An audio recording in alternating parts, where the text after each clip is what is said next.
Shalom pendalaman Alkitab Cleariside.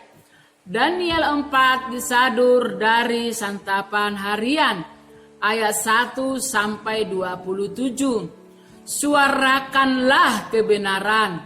Pernahkah kita menyampaikan berita buruk atau keluhan orang tentang pimpinan kita kepada dia sendiri? Bila belum, bayangkan perasaan kita sebelum menyampaikan hal itu.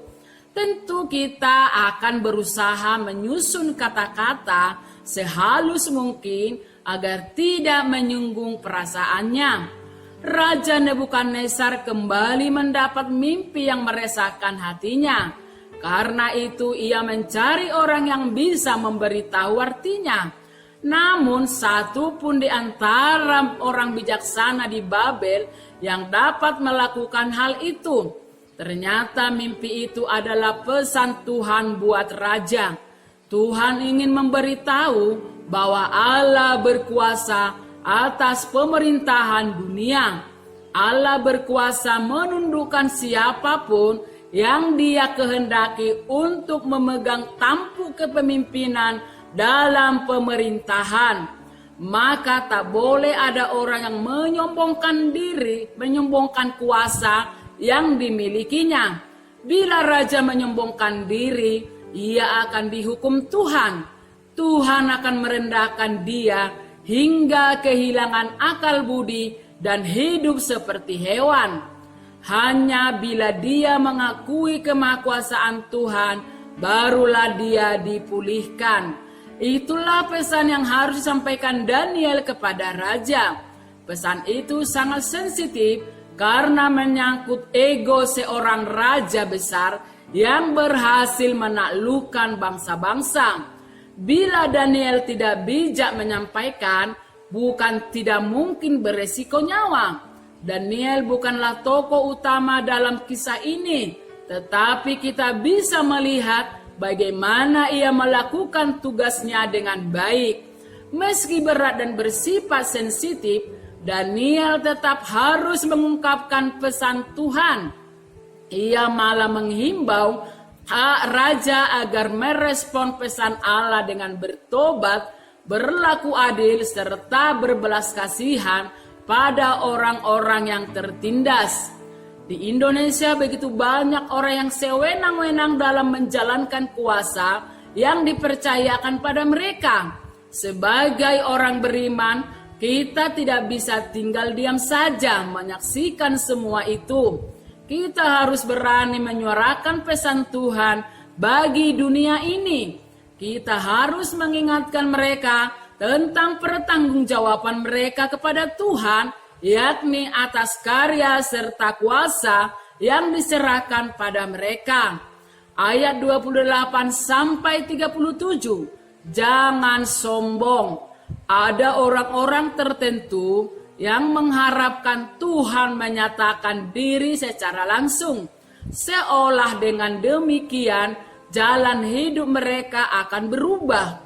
Dan memang ada juga yang berjanji akan berubah hidup bila Tuhan berbicara secara khusus kepada dia. Namun faktanya tidak selalu demikian. Contohnya, Nebukadnezar sudah 2 kali Tuhan menegur Nebukadnezar melalui mimpi. Mimpi yang kedua itu pun tidak membuat Nebukadnezar bertobat secara utuh. Hanya 1 tahun lamanya ia berubah. Namun waktu Babel selesai dibangun, dengan angkuh Nebukadnezar menyatakan bahwa semua itu terjadi berkat kekuatannya. Sukses membuat Nebukadnezar menjadi sombong. Sombong membuat orang meninggikan diri, lupa bahwa segala sesuatu yang bisa dia raih merupakan pemberian Tuhan. Padahal Tuhan bisa saja mengambil harta dan kuasa orang yang sombong dalam sekejap mata. Bahkan kesadaran dan pikiran mereka dapat diambil oleh Tuhan. Nebukadnezar pun dihukum Tuhan. Mimpi menjadi kenyataan. Pikiran dan kesadarannya hilang. Ia hidup seperti binatang. Keadaan buruk itu dialami oleh Nebukadnezar selama 7 tahun. Sampai akhirnya hajaran berat itu melahirkan suatu pengakuan akan kemahakuasaan Allah yang merendahkan mereka yang berlaku congkak. Ia menyatakan pengakuan dan penyembahannya kepada Tuhan, Raja Surga, karena kebenarannya dan keadilannya. Pengakuan atas kemahakuasaan Allah akan membuat orang menundukkan diri di hadapannya. Adakah kesombongan dalam diri kita?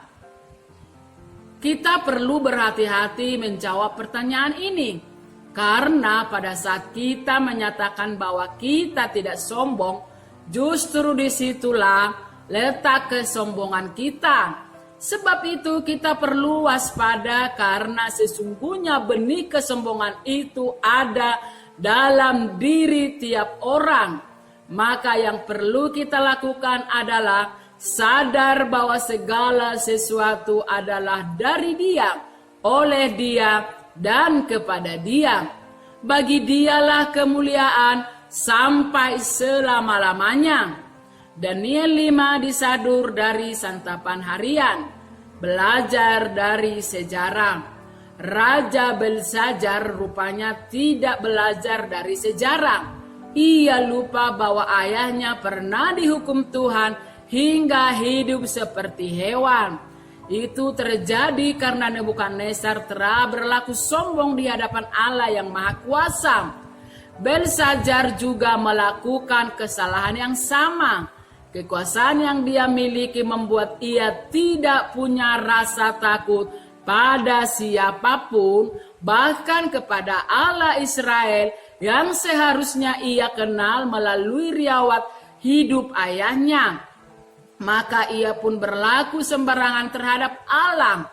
Untuk pesta yang dia selenggarakan, dia mengambil perkakas bait Allah dan memakainya untuk minum anggur. Seolah tak cukup, ia juga memuji dewa-dewa yang terbuat dari emas, perak, tembaga, besi, kayu, dan batu.